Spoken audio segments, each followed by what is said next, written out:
2023 சனி பயிற்சி பார்த்திங்கன்னா மீன ராசிக்கு 7 சனி, ஏற்கனவே மகர ராசிக்கு நடந்துகிட்ருக்கு.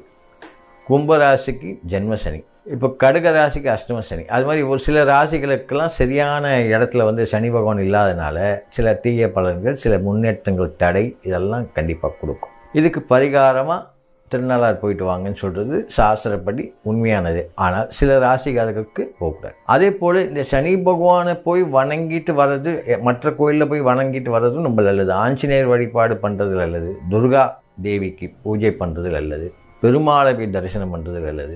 இது மாதிரி பரிகாரம்லாம் பண்ணால் சனி பகவானுக்கு உகந்த பரிகாரமாக அவர் ஏற்றுப்பாருன்னு சொல்லுவாங்க. எளிமையான பரிகாரம் இருக்குது. கோயிலுக்கு போய் நீங்கள் சாமி கும்பிடணும்னு போல அவசியம் இல்லை. ஏழை எளியோருக்கு தானம் கொடுக்கலாம். காகைக்கு எள் சாதம் வைக்கலாம். டெய்லி காகைக்கு எள் சாதம் வைக்கலாம். நான் ஏற்கனவே ஒரு 2-3 வீடியோவில் கொடுத்துருப்பேன் அதை பற்றிலாம்.